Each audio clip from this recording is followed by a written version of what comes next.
small matter, said the ghost, to make these silly folks so full of gratitude. Small, echoed Scrooge. The spirit signed to him to listen to the two apprentices, who were pouring out their hearts in praise of Fezziwig, and when he had done so, said, Why, is it not? He has spent but a few pounds of your mortal money, 3 or 4 perhaps. Is that so much that he deserves this praise? It isn't that, said Scrooge, heated by the remark, and speaking unconsciously like his former, not his latter self. It isn't that, spirit. He has the power to render us happy or unhappy, to make our service light or burdensome, a pleasure or a toil. Say that his power lies in words and looks, in things so slight and insignificant that it is impossible to add and count 'em up. What then?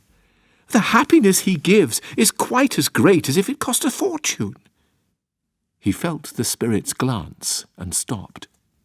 What is the matter? Asked the ghost. Nothing particular, said Scrooge. Something, I think, the ghost insisted. No, said Scrooge, no. I should just like to be able to say a word or two to my clerk just now. That's all. His former self turned down the lamps as he gave utterance to the wish, and Scrooge and the ghost again stood side by side in the open air. My time grows short, observed the spirit. Quick. This was not addressed to Scrooge or to anyone whom he could see, but it produced an immediate effect. For again Scrooge saw himself. He was older now, a man in the prime of life. His face had not the harsh and rigid lines of later years, but it had begun to wear the signs of care and avarice. There was an eager, greedy, restless motion in the eye, which showed the passion that had taken root, and where the shadow of the growing tree would fall.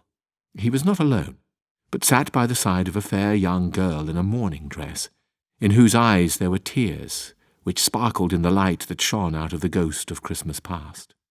It matters little, she said softly.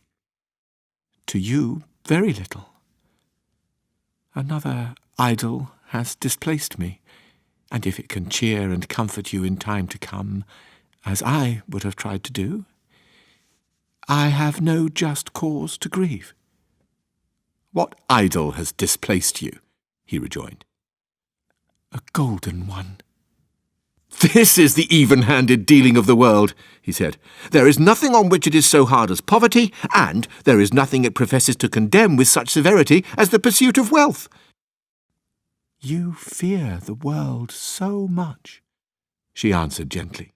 All your other hopes have merged into the hope of being beyond the chance of its sordid reproach. I have seen your nobler aspirations fall off one by one until the master passion, gain, engrosses you. Have I not? What then? He retorted. Even if I have grown so much wiser, what then? I'm not changed towards you. She shook her head. Am I? Our contract is an old one. It was made when we were both poor and content to be so, until, in good season, we could improve our worldly fortune by our patient industry. You are changed. When it was made, you were another man. I was a boy, he said impatiently. Your own feeling tells you that you are not what you are, she returned. I am. That which promised happiness when we were one in heart is fraught with misery now that we are two. How often and how keenly I have thought of this I will not say. It is enough that I have thought of it and can release you. Have I ever sought release? In words? No. Never. In what then? In a changed nature, in an altered spirit, in another atmosphere of life, another hope as its great end, in everything that made my love of any worth or value in your sight. If this had never been between us, said the girl, looking mildly but with steadiness upon him, tell me, Would you seek me out and try to win me now?" "Ah, no." He seemed to yield to the justice of this supposition in spite of himself. But he said, with a struggle, "You think not?" "I would gladly think otherwise if I could," she answered. "Heaven knows.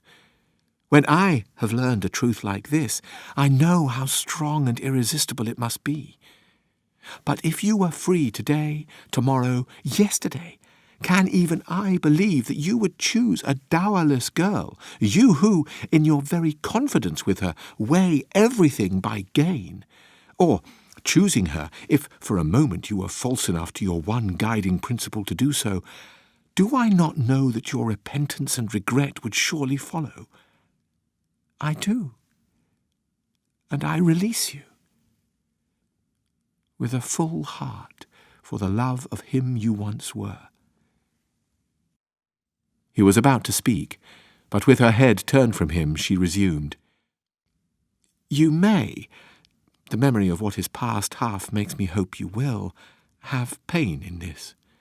A very, very brief time. And you will dismiss the recollection of it, gladly, as an unprofitable dream, from which it happened well that you awoke. May you be happy in the life you have chosen." She left him, and they parted.